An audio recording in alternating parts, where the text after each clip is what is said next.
When you smoke DMT, for example, at a sufficiently high and prepared dose, you get elves. Everybody does.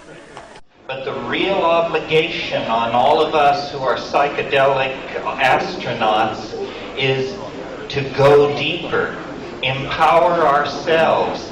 You know, the American novelist John Crowley said a wonderful thing about psychedelics. He said, "The further in you go, the bigger it gets."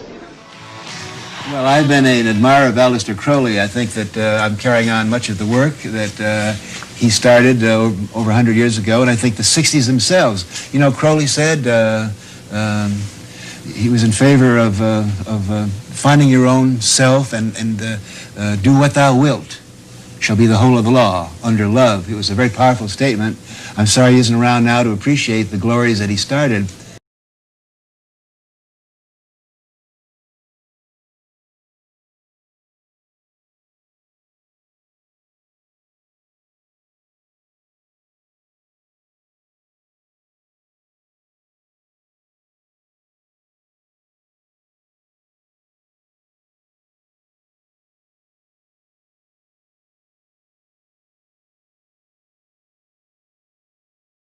The only solution is, I'm not sure what the solution is. The solution is to get the right word out to people somehow. And that's what things like your program and other channels try to do. And, I like to plug Arrowwood. You probably know about Arrowwood. Wonderful people who are doing a good job of bringing actual facts, to the table. And so we need more resources like that. Yes. And they're not pro or anti-drug. Right. They're pro-fact. Yes. Which is what I admire about them. And, yes. The trip reports are very helpful. Very helpful. And they will say, the dangers are this, you need to be aware of these possible hazards, and that's the only thing. Education, the only solution to this is just say no, KNOW. That's the thing, and it's all about education. Dude. You're missing right? out on some money. Yeah, should be selling I didn't t-shirt. invent it, believe me. Whose quote is that? Just say KNOW. I think it's Timothy Leary. It should be online. Someone should have a Cafe Press shirt ready to go. Yeah. I'll be able to get off on Amazon.com right after this and buy it. The thing is, it's really all about education. It's about empowering people to make informed decisions about what kind of substances they're going to use, under what circumstances, what their intentions are. There's a protocol. There's a way to use these things in a positive way and a way to use them destructively. I'm fond of. I always tell my students, there is no such thing as a bad drug or a good drug. They don't have moral qualities. Human beings have moral qualities. There are plenty of opportunities to misuse a drug or use a drug in a bad way. That's not the drug's fault. It simply has the pharmacological chemical properties that it has. Right? Poison isn't evil. It's just poison. And it's all about how people use it. Right? It's human behavior is what we need to focus on, and that's what drug education doesn't focus on. It talks about the drugs almost as though they were demons or pathogens, or like they had some kind of independent existence and they were an evil virus or something. They are not. It's the way people use them. And what needs to happen with drug education is, they don't want to admit this, but here's the bald truth on it. It's not about telling people do not use drugs, right? I mean, they say that's got to be the message, and that's the only message. True drug education has got to tell people how to use drugs. And will be separate from society, and they predicted less than 1% would not join, and that by 2025, the large portions of the public would be inserted into pods, and that wiring and chips would be added to the brain. Now, this is the Pentagon. Well, let's talk about what you can talk about to what Neuralink is, because the last time you were here, we really couldn't discuss it. And then there was a press release something that sort of Oh, yeah, outlined. sure. Yeah, Sure. that happened quite a bit after the last time you were here. So what exactly is it? How do you do what happens if someone ultimately does get a Neuralink installed? What will take place? Well, for version 1 of the device, it would be it basically implanted in your skull. So, but it would be flush with your skull. So you basically take out a chunk of skull, put the Neuralink device in there. You'd put the electrode. You'd insert the electrode threads very carefully into the brain, and then you stitch it up, and you wouldn't even know that somebody has it. Philip K. Dick wrote about this 30 years ago, the wireheads. And it turns out Philip K. Dick, I've talked to people that know his family well. The family, I'm going to just leave it at that. I'm not... Well, his house was broken into. He was being followed by the government. Family didn't believe it till they witnessed it. Dick lived in San Francisco, knew some of the Futurist Society people, knew some of the... the organization of psychedelic research, which had a bunch of government connections. I'm not going to get into what they're interfacing with, but they believe they're in contact with off-world groups. I mean, this is what the government's into, folks. They're taking the DMT. They've got the black op commanders gobbling high-powered hallucinogens in. See, I don't even get into all this stuff. We're in trouble, ladies and gentlemen. So then it can interface basically anywhere in your brain. So it could be something that helps cure, say, eyesight, like returns your eyesight, even if you've lost your optic nerve type of thing. Really? Yeah, absolutely. Hearing, obviously. I mean, pretty much anything that it could, in principle, fix almost anything that is wrong with the brain, and it could restore limb functionality. So if you've got interface into the motor cortex and then an implant that's that's like a microcontroller in your muscle groups, you could then create a sort of a neural shunt that restores somebody who's a quadriplegic to full functionality. Like they can walk around, be normal. Whoa. Yeah. So maybe slightly better. Slightly better? Over time, yes. We're in trouble. The clockwork elves, all of it, I shouldn't even get into it. But the issue here is that whether this stuff's real or not, the globalists think it is, and the elves are telling them, come on, join us, plug in, it's going to happen. People read Dick's stuff 30 years ago, and they go, how did it all come true? Because he had government connections, ladies and gentlemen. PKD was being fed this stuff, and he got several of his novels stolen and got threatened, and a lot of other stuff happened. But I'm now ranting.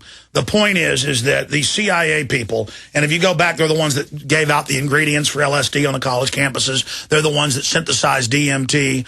They're the ones that did all of this. The owners of Time Life Books in the 40s were obsessed with this. They believe they're communicating with entities. They call them clockwork elves. Joe Rogan talks about it. He takes it. You see the elves, little green hats. There's a reason all cultures see the elves. I'm not into this. I don't take it. Let's say it's not real.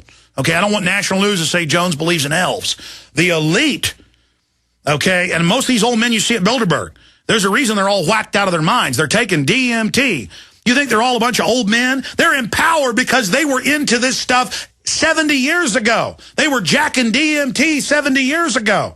They were injecting it. They were in special tanks. Their whole science is way ahead. We don't even know what they've got. The fear is that eventually you're going to have to cut the whole top of someone's head off and put a new top with a whole bunch of wires if you want to get, the real turbocharged version, the P100D of brain stimulation. I mean, ultimately, if you want to go with full AI symbiosis, you'll probably want to do something like that. Symbiosis is a scary word when it comes to AI. It's optional. I would hope so. Yeah. It's just, I mean, once you enjoy the Dr. Manhattan lifestyle, once you become a god, seems very, very unlikely you're going to want to go back to being stupid again. I mean, you literally could fundamentally change the way human beings interface with each other. Yes. Yes. You wouldn't need to talk. I'm so scared of that, but so excited about it at the same time. Is that weird?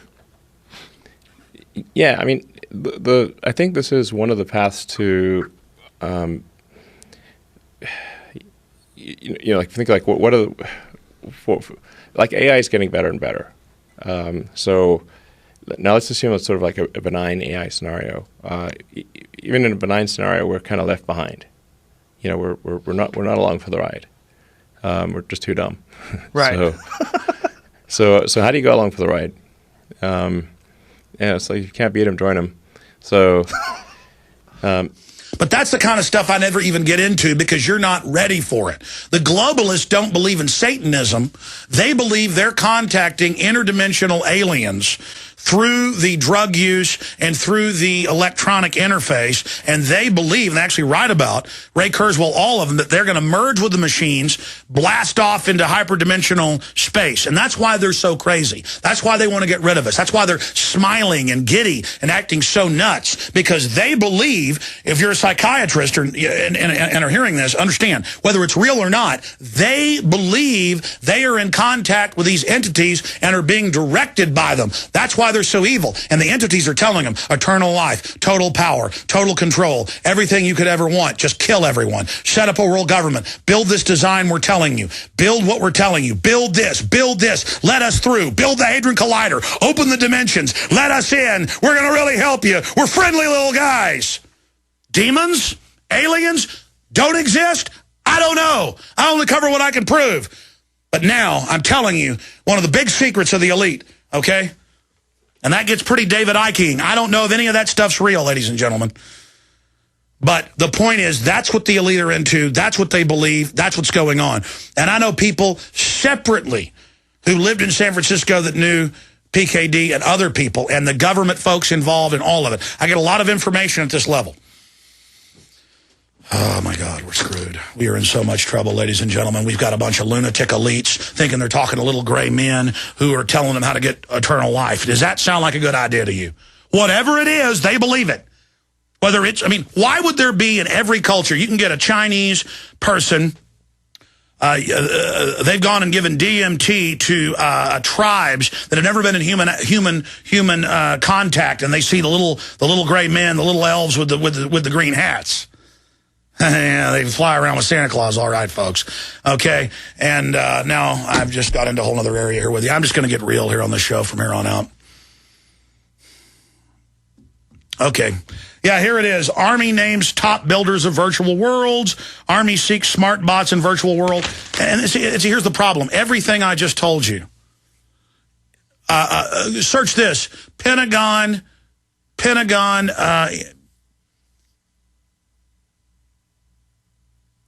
studies in DMT. I mean, it just goes on and on. The point is, whether it is some group consciousness thing in our brain that isn't real, or whether it is real, I don't know, and I don't get into things like that.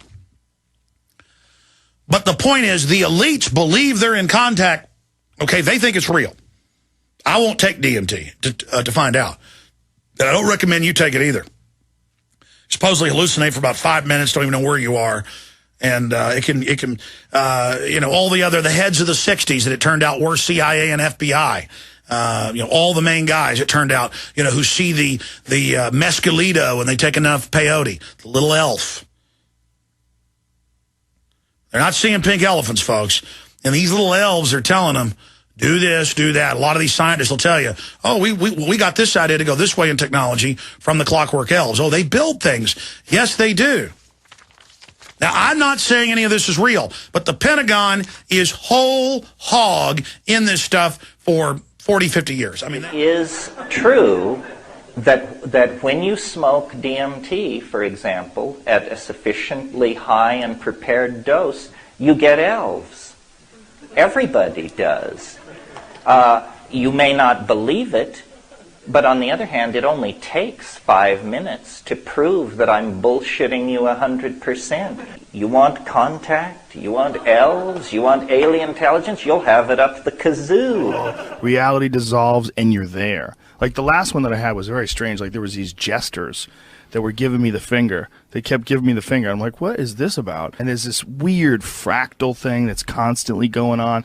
But every time I do it, it seems like these lessons that are wrapped up in these visions with communicating entities, whatever the fuck they are, whether they're figments of your imagination or whether they're real. There's always lessons in there. They look like jokers. They have like Joker masks on. You are instantly plunged into an environment of elf intelligence. Self-transforming machine elves, I call these things, or tykes. It's not clear they are made of matter. They are made of light. Their status on the phylogeny of biology is extraordinarily murky. And they come pounding forward like badly trained dogs, cheering. They say, "Here you are!" One of my trips, one of the most profound ones, it was like these, like almost like children that were in this dimension. Children that were like infinitely more intelligent than me, but behaved like children and communicated like children. And they would say, "I love you 600,500,000 times." Like something like a kid would say. Like, "I love you infinity. I love you 50,700,000. Like, you know, like that kind of shit. They would say that, and then they would go, "Look at this." And they kept saying, "Look at this." And every time they would say, "Look at this," they would show you something that was so impossibly beautiful, like tears were like flowing down my face. Because I was conscious. I had my eyes closed and I was seeing this and I was conscious, but I was crying because it was so beautiful. And then they would say it again. "I love you 600,500,000 times. Look at this." And then they would show you something even more insane, like 1,000,000 times more insane than what you just saw. What were they didn't make any sense. It was just, you can't describe it. It's just the fractal nature of the universe embodied in imagery, which also had meaning and love connected to it. So when you were seeing it, you weren't just seeing something beautiful, but you were feeling it. And they it was will like scramble forward, elbowing each other, jumping up and down, very excited, and they say, "Look at this, look at this," and they pull objects, sing objects into existence and show them to you. And as your attention goes into these things, the emotion is indescribable. These objects are made of gold, ivory, smaragdine, chalcedony, beryllium, terbium, flesh, gold, blood, heat, tears. And it's all changing, morphing as you look at it. And as you look at this, you have, without an iota of doubt, the conviction, if I could bring this thing across, it would end human history. Argument would cease. You would just say, look at this. And they're pushing each other away, showing you, look at this one, look at this one. These objects themselves emit sound and make other objects. The demons are of many kinds. Some are made of ions, some of mind. The ones of ketamine, you'll find, stutter often and are blind. All right. And of all the others, I might say as well, it is not that you kneel in genuflection before a god because you will be like Dorothy before Oz. There is no dignity in the universe unless you meet these things on your feet. And that means that you have an I-thou relationship and you say, okay, well, you say you're omniscient, omnipresent, or you say you're from Zeta Reticuli, or you say you're long on talk, but what can you show me? And magicians, people who invoke these things, have always understood that you go into it with your wits about you. And you find yourself in a space, it has a feeling of being underground or somehow insulated and domed. It's what in Finnegan's Wake is called the merry-go-round, from the German word Raum for space. And you actually, the room is going around, and in that space you feel like a child. You feel that you have come out somewhere in eternity. And it always reminds me of the 53rd fragment of Heraclitus, which is, the aeon is a child at play with colored balls. And you not only become the aeon at play with colored balls, but there are entities which are self-transforming machine elves. And this is sort of what they are. They're dynamically contorting topological modules that are somehow distinct from the surrounding background, which is itself undergoing this continuous transformation. So the Munchkins come, these hyperdimensional machine elf entities, and they bathe you in love. It's a kind of, well, it's not erotic and it's not heartful, but it sure feels good. And what they are saying is, don't be alarmed, remember, and do what we are doing. What is necessary to have validity in these experiences is the terror. The terror is the stamp of validity on the experience, because it means, you know, this is real. We are in the balance, and in these states with these tryptamine drugs, we read the literature, we know what the maximum doses are, the LD50, this and that. But so great is one's faith in mind that when you are out there, you know that the rules of pharmacology do not really apply, and that control of existence on the plane is a matter of decision and luck and the roll of the dice. So they are reassuring you, these little entities, and saying, don't worry, do this, look at this. Meanwhile, you are completely there. Your fear reflexes are intact. You are not fuzzed out at all. You know, and it persists, and you breathe, and it persists, and they're saying, you know, don't get some loop of wonder going that quenches your ability to understand. Just try not to be so amazed. Try to hang in and look at what we're doing. And what they're doing is emitting sounds like music, like language. And these sounds pass, as Philo-Judaeus said that the Logos would when it became perfect, pass from being heard without ever going over a quantized moment of distinction into things beheld. And so what you hear and behold a language of alien meaning, which is taking place right in front of you, and it is conveying alien information which cannot be Englished.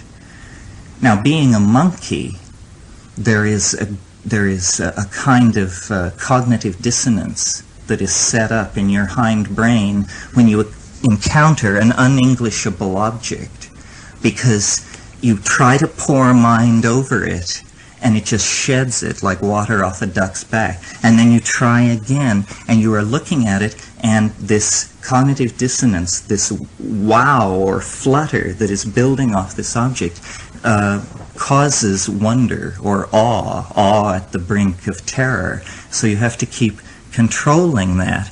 And the way to control it is to do what they're telling you to do, which is do what we are doing.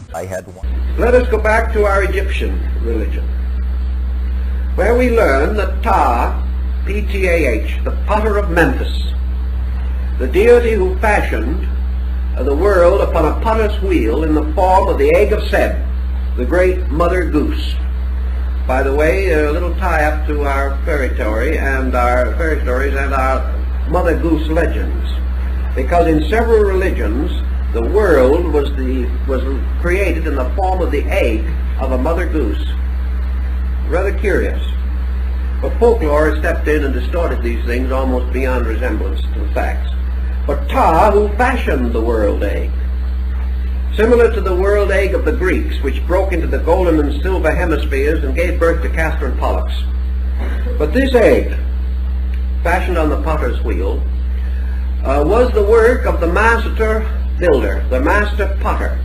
And Ta was the lord, governor, and presiding genius over the 7 Ammonian artificers. And these Ammonian artificers in Egypt were dwarfs, mysterious little beings represented glyphically as gnome-like figures, each of which held in its hand a bare knife, held in this kind of a position, upright knife. These were the knives with which the worlds were gouged out of space. And the 7 Ammonian artificers are said to have come out of the earth near the site of the Great Pyramid. They were the ancient ones, the formitors, the fashioners of things. And there were therefore among the Egyptians beliefs about the 7 creating powers or laws.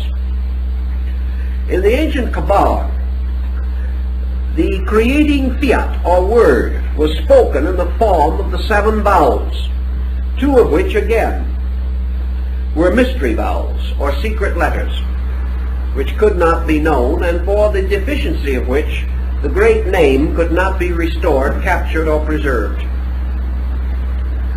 In the Jewish early works in Genesis, we find in the opening chapters the Elohim. And the Elohim are the 7 creating powers of the great deity who is said to have fashioned the world in the opening chapters of Genesis. These are the spirits of God that moved upon the face of the deep. Their number was identical with that of the Ammonian artificers of Egypt. They were the powers or creating attributes released by the speaking of the word of creation. And this word was always a word composed of vowels. So we go back to the mystery of the 5-7 vowels.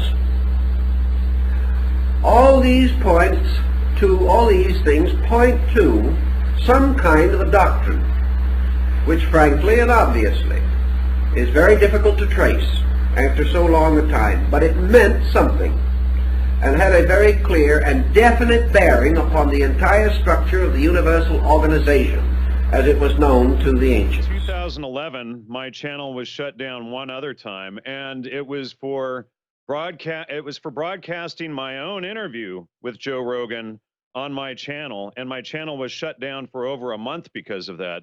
And now my live feed has been shut down and this video pulled.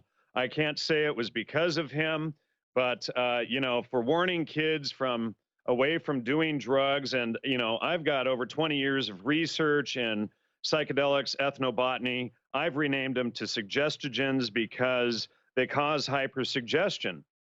And, you know, I think it's absolutely absurd.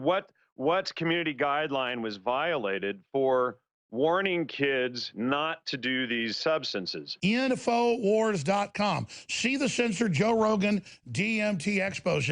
Spread it. Use it.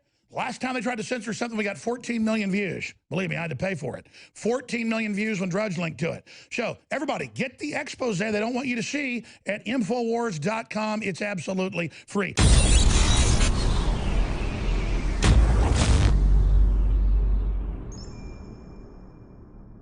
Our next guest is just popping in. We'll have him back up for a full hour in the next few weeks. He's Jan Irvin, and he's an author, researcher, well-known, the guy that got Joe Rogan into podcasting and got him his first take, DMT. He's now a Christian, thanks to some of the experience, I guess he had, some of the demonic stuff he saw. You can argue that either way, but he's warning you, don't take it. Well, guess what happened? Let me read his bio first. The video, the interview with me, went viral. He was on 2 days ago. And it was taken off his channel and many other channels on the internet for community guidelines violation, warning you about taking illegal drugs, ayahuasca, DMT, pointing out that there are groups and clinics in the U.S. giving people these drugs illegally in mass, and the government is fully aware of it, and then programming people into cults. You know, cults, they're not good things. So Jan Irvin is a forensic researcher, author, and podcast host. He currently hosts a live weekly show called Unspun, but it's banned on YouTube now, focusing on exposing the many social engineering and intelligence programs that have been run against the American public since our country's inception, including the Salem witch trials, the Royal Society's so-called science, music used for mind control, eugenics, mental slavery, diet, nutrition. His primary focus has been to expose the entirety of the 60s counterculture as CIA true MKUltra program. That's, by the way, declassified. I showed the Washington Post admitting it yesterday. In fact, let's pull that back up. You just type in Unabomber MKUltra and click images. It's whole Washington Post articles, congressional hearings, everything.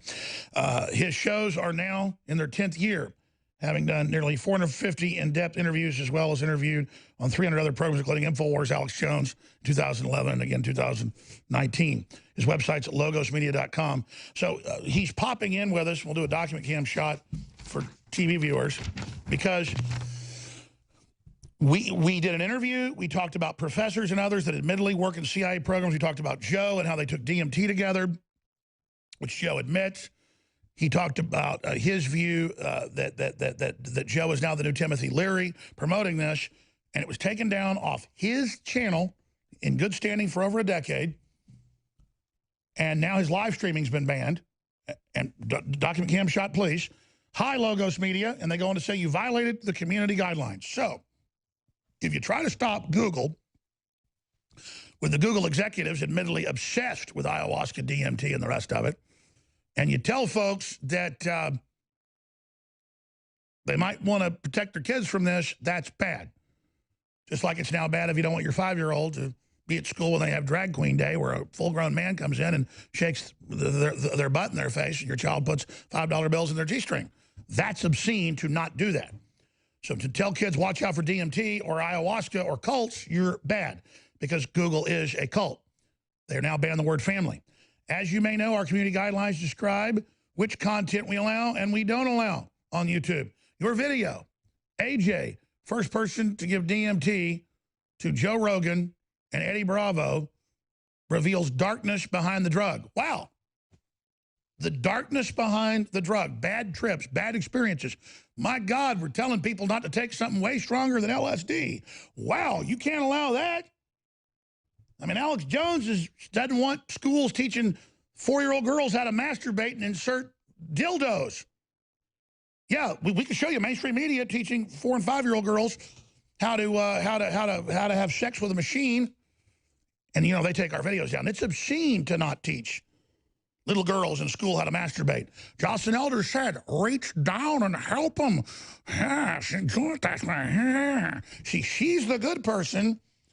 Let the teachers touch your daughter's wee-wee. Let the teachers touch the pee-pee. And again, folks, this is what goes on television.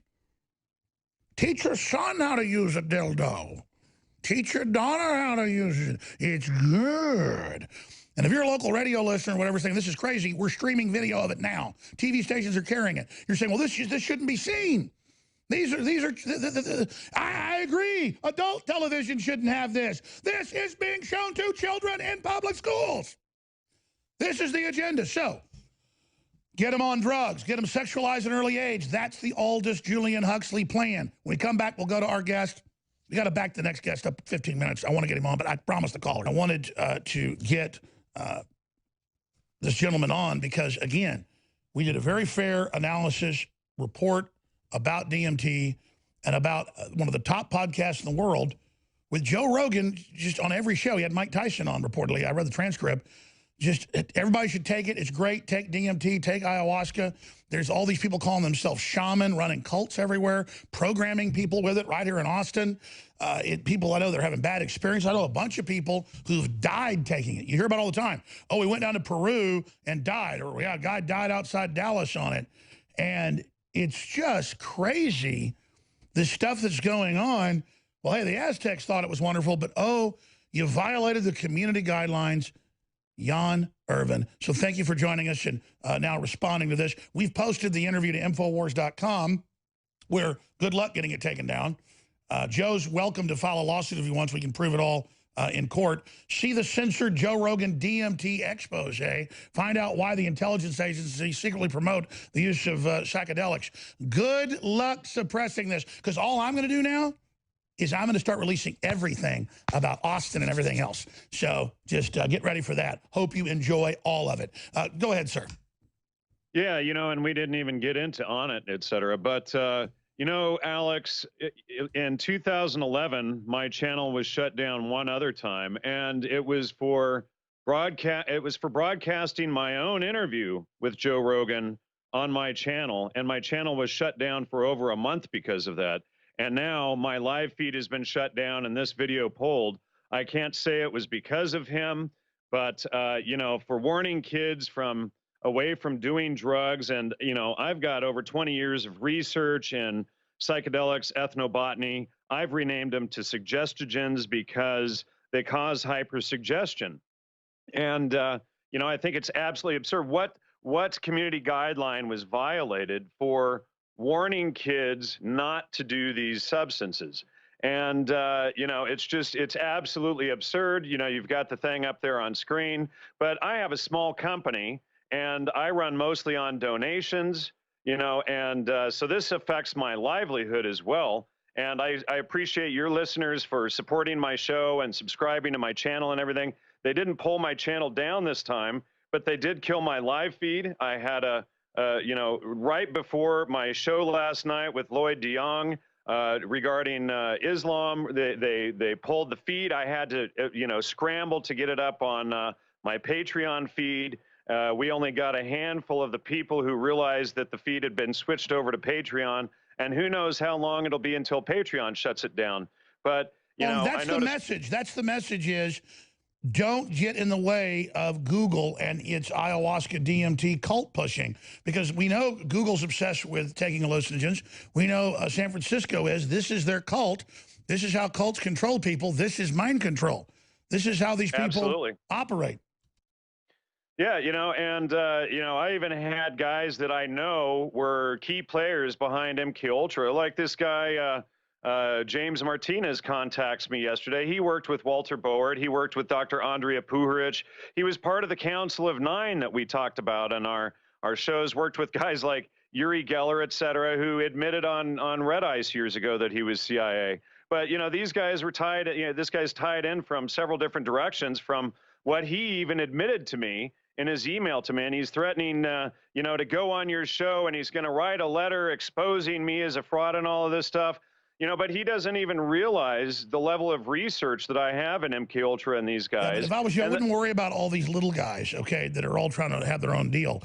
We have the Washington Post on screen. CIA infiltrated 17 area groups, gave out LSD. Okay, Theodore Kaczynski was in the MK Ultra mind control program. A bunch of the professors you list are admittedly in programs funded by DARPA and the CIA. Timothy Leary admitted it all, that the whole thing was run by that. Absolutely. So again, they want it down because they are now proliferating, quote, self-help groups all over the country under different names that are practicing classical mind control to try to induct particularly wealthy people into their church. That's what it is. Okay, this is all about power and all about you're not on ayahuasca, you're not on DMT, but you get somebody into it who's never done it, and then they think you're God. They think you're their shaman. They worship you. This is the oldest thing. This is what Charlie Manson did with LSD and his cult, period. Period. Absolutely. You know, and Joe, or excuse me, Alex, just to mention, is from my research, in my opinion, it appears that the Esalen Institute up in Big Sur, Northern California, is who is behind a lot of this stuff, and they're tied in with SRI, the CIA, all of these other groups. You know, and Esalen was co-founded by Aldous Huxley, who, as I have exposed, you know, repeatedly for years, it was the key architect behind MK Ultra. And I even had Commander General Albert Stubblebine on my show in 2013, admitting my research on this. And Aldous Huxley was correct. He ran the Pentagon's operations in this, and he confirmed it all. Absolutely. Yep. And, you know, he confirmed it on my show as well. But they do not want this stuff out. And, you know, they're trying to you know, they've shadow banned my account. They shadow banned my Facebook pages, all of my websites and the searches. Let's be clear. They're saying, hey, one more strike, you're gone. You don't put this interview up, buddy. You sit there and you take it and you shut up and you let us go on there and have Joe say, oh, he's attacking Sandy Hook families right now, he's got to be taken off air, when I'm not doing that. It's the left's attacking families and doxing the Catholic youth and saying go attack them, and then they won't take the Twitter down. So see, Joe's just, oh, I'm Alex's friend, but he's crazy and nuts and full of crap, and he's being sued, so he can't be on air, and the censorship's okay, blah blah blah. And I'm just supposed to go, oh, that's okay. You're just the advertising arm of a giant DMT cult, an ayahuasca cult operating across the U.S. and now transnationally. So I'm just going to sit here and let you sit up on your high horse and explain to me how the cow ate the cabbage. I'm just going to roll over and die while you crap all over me. No, that's not how it works. Absolutely. Same thing to me. I mean, you and I were both friends with him. I was friends with him for almost a decade, and same stuff. And he thinks I'm just going to roll over and watch him, defame me, slander me, claim that my research is bogus, that he disproved it with Dennis McKenna, et cetera. It's nonsense. They haven't. All they did was name call, use appeals to ridicule, have hit pieces ran, as far as I can tell, with Simon Powell, with Daniel Pinchbeck, with Iona Miller, and all these people. And I've shown how these people were working behind the scenes. It's, and listen, let's stop there. Let's stop there, because you obsess. The literature is all there. We should just get into the history of it and then the current stuff when you come back, because you're into like mentioning these people that don't matter, that are side issues. Joe's the big mothership. He's the brain bug. He's the guy that he's the guy that pulls them all in. Okay, and so we're going to expose it. The article that the video that's censored is on Infowars.com. Let's put it back on screen right now. Infowars.com. We have our own servers. We have our own platforms. It's there. Infowars.com. Infowars.com. See the censored Joe Rogan DMT expose. Spread it. Use it. Last time they tried to censor something, we got 14 million views. Believe me, I had to pay for it. 14 million views when Drudge linked to it. So, everybody, get the expose they don't want you to see at Infowars.com. It's absolutely free. Hey, Jan Irvin, we'll talk to you again very, very soon. God bless. Keep for having me back, Alex. You bet. It's quite the experience, isn't it? It is, it really is. Thank you again so much. Well, we'll talk again soon. Here's the deal. I'm not backing down, okay? And my whole, operation is not attacking Joe Rogan. And it's not because he didn't have me back on his podcast. It's because I already kind of knew all this, and then it all just came together, and when I learned locally, and then I just sat back and looked at it, and him doing the talking points, the establishment, and then I learned about he's going and visiting with these certain professors that are telling him what to say and what to do. Joe is compromised. And I got bigger fish to fry if he wasn't sitting there gunning at me and doing all this. So, fine. I'm not rolling over. You want to fight? Better believe you got they'll cover that was on the show. They're not going to cover this. Okay. Because this is not my opinion. This is the real research that I have heard, that I have talked to Army generals, commanding generals, major generals, generals, CIA, everybody. And they're all 100%.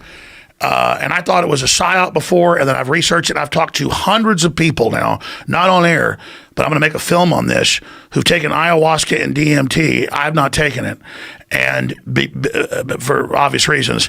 And it's unbelievable because, they 100% in San Francisco is the main project site. Literally have an alien base, and they are literally communicating, and they've got like astronaut level people taking super hardcore levels of drugs and going into meetings with these things and making intergalactic deals. They're using psychedelic drugs to communicate with interdimensional beings. All right. Yeah, spirit guides. Okay. Everyone who's done a high dose of psychedelic drugs has had this experience. So everyone who's listening to you right now who's done DMT or done 5 grams of psilocybin, they know that this is you have some kind of communication with something else. The question is that something else inside your psyche, or is that something else a chemical doorway? Question. Is there a chemical doorway inside the mind that opens up? And the belief is that when you die, and this is what the afterlife is, that when you die, your brain produces these chemicals. These chemicals open up this doorway, and this is the portal to the next dimension.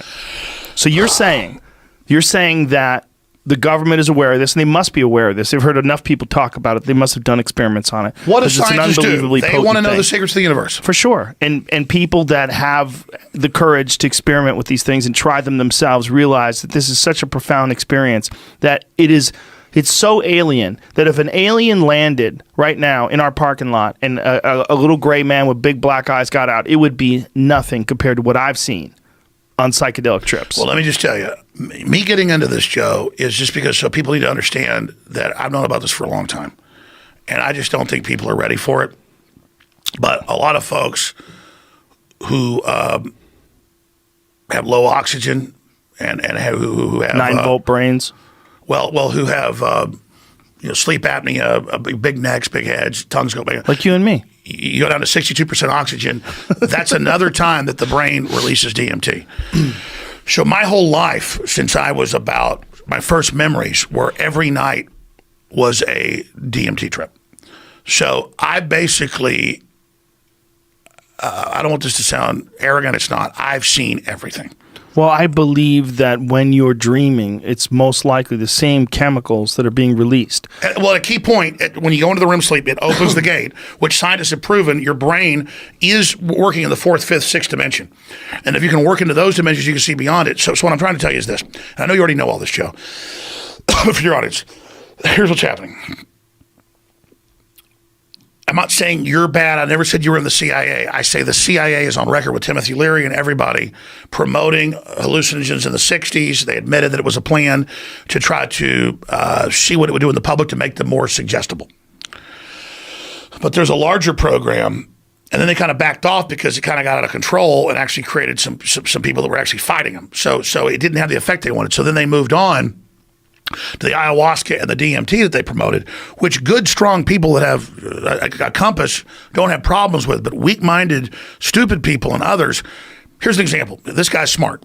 Eric Mancow Muller. A lot of people are going and doing these DMT and ayahuasca trips outside Austin. They're doing them all over the place. Yes. And I'm on his show, and he's telling me the same story everybody tells me about being in Peru or being in Costa Rica. He went and did 2 trips down there. And he said, yeah, we're sitting there and we take the ayahuasca and then all these basically elves, aliens come out of the woods and we're all seeing the same aliens. We're all hearing the same thing. And it's like 43 of us or whatever seeing it. And he goes, but it was the drug's effect on our brains. No. A drug, everyone sees something different. When you open a gate, and now, interdimensionally, your brain's already filtering out most stuff because you can't handle it. Your eyes are already seeing it, kind of like a cat when it's like seeing something, or a dog. Well, when they first identified, there's certain components to ayahuasca, and one of them is harmine. And when they first identified it, they tried to call it telepathine. Yes. The reason why they called it telepathine is because when they were taking ayahuasca, they were having these group experiences that were undeniable. They were experiencing like very vividly the same things. And so the government's obviously obsessed with this and isn't worried about. But here's the problem. Here's the problem. That term. What are these things? Well, maybe they are. Well, describe what you saw on DMT, and you tell us. You have these experiences where thoughts become patterns. They become like geometric patterns that are moving through space, and they change and shift, but they're letting you know that they know all your bullshit. They see right through you. And they're saying thought is creation. They want you to relax. Yes, there's a lot of that. There's a lot of thought is creation, yes. Yeah, but the only... relax, Cassie, don't struggle. I wouldn't call them aliens, though. What I saw, I never referred to them as aliens. But that's the term everyone knows. Not of this world. Not of our average thing. I would think it was aliens if it woke me up in the middle of the night and took me aboard a ship, and that's what I experienced. I would be 100% convinced that I went to an alien spaceship and I talked to these things. The difference is how it was like to smoke it and then lay back and then experience that is like I expected that progression of events. But if I woke up in the middle of the night, I was going to take a leak, and a light shone down through the bathroom, and they sucked me through the window, took me aboard a spaceship, and I saw the exact same thing that I saw while I was high on DMT, I'd be 100% convinced that I was in contact with aliens. The only difference is how I got there. Like, I got there through a drug. I got there through smoking something that's produced by the human brain that I knew was pretty safe. No one's ever died of it. I'm like, let's see what happens. But I go back to everyone I've talked to. In mass groups taking, particularly ayahuasca, they have group events and see the same things and hear the same things. Yes. Which is the psychic connection, but it's beyond that. You could argue, well, one person's a psychic leader. They project it in everybody else's minds. Yes. But who's projecting that into them?